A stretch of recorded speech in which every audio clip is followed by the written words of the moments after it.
அரசு பள்ளி மாணவிகள் மத்தியில் பிற்போக்குத்தனமான கருத்துக்களை கூறிய பரம்பொருள் அறக்கட்டளை நிறுவனர் மகாவிஷ்ணு ஆஸ்திரேலியாவிலிருந்து திரும்பிய நிலையில் காவல்துறையினர் அவரை கைது செய்தனர்.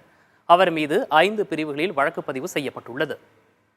கடந்த 28ஆம் தேதி சென்னை அசோக் நகர் அரசு பள்ளியில் மகாவிஷ்ணு என்ற நபர் மாணவிகளுக்கு மோட்டிவேஷனல் ஸ்பீச் என்ற பெயரில் பிற்போக்குத்தனமான கருத்துக்களை பேசினார்.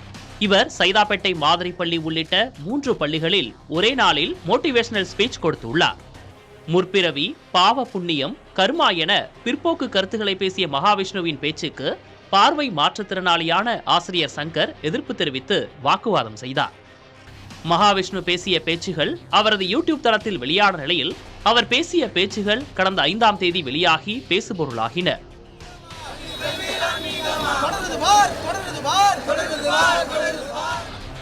மகாவிஷ்ணுவின் பேச்சுக்கு எதிர்ப்புகள் வலுத்த நிலையில் அவரது பேச்சை கண்டித்த பள்ளிக்கல்வித்துறை அமைச்சர் அன்பில் மகேஷ் பொய்யாமொழி அசோக் நகர் பள்ளியில் நடந்த நிகழ்ச்சியில் பங்கேற்று பார்வை மாற்றுத்திறனாளி ஆசிரியர் சங்கரை மேடையில் அமர வைத்து அவருக்கு ஆதரவாக பேசினார். தனது துறையில் உள்ள பள்ளிக்கு வந்து பிற்போக்கு கருத்துக்களை கூறியதோடு இல்லாமல் ஆசிரியர் சங்கரை அவமதித்து பேசிய மகாவிஷ்ணுவை சும்மா விடப் போவதில்லை என்றார். ஏன் ஏரியாவுக்கு நீ வந்து பேசி போயிருக்கிறீன்னு என்னோட ஆசிரியரை நீ வந்து அவமானப்படுத்திட்டு போயிருக்கிற, அதனால ஒன்றை நான் அவ்வளவு சீக்கிரம் நான் சும்மா விட மாட்டேன் என்பதை இந்த நேரத்தில் அழுத்தம் திருத்தமாக தெரிவித்துக் கொள்கிறேன். இந்நிலையில் அரசு பள்ளியில் மத ரீதியில் பேசியதோடு மாற்றுத்திறனாளி ஆசிரியரை அவமதிக்கும் வகையில் பேசியதால் மகாவிஷ்ணு மீது மாற்றுத்திறனாளிகள் சங்கம் புகார் அளித்தது.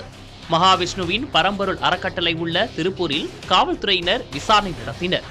மகாவிஷ்ணு தலைமறைவானதாக சொல்லப்பட்ட நிலையில் அவர் ஆஸ்திரேலியாவில் இருப்பதாகவும் சென்னை திரும்பியதும் விளக்கம் அளிக்கப்படும் என்றும் வீடியோ வெளியிட்டார். இதையடுத்து இன்று பிற்பகலில் சென்னை விமான நிலையம் வந்த மகாவிஷ்ணு காவல்துறையினரால் விசாரணைக்காக அழைத்துச் செல்லப்பட்டார்.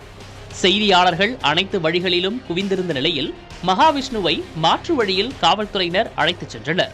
சைதாப்பேட்டை, அடையாறு என ஒவ்வொரு காவல் நிலையத்திலும் நமது செய்தியாளர்கள் இருந்த நிலையில் அவர் எங்கு அழைத்துச் செல்லப்பட்டார், எங்கு வைத்து விசாரணை நடைபெறுகிறது என்ற தகவல்கள் தெரியாமல் பரபரப்பாக நிமிடங்கள் நகர்ந்தன.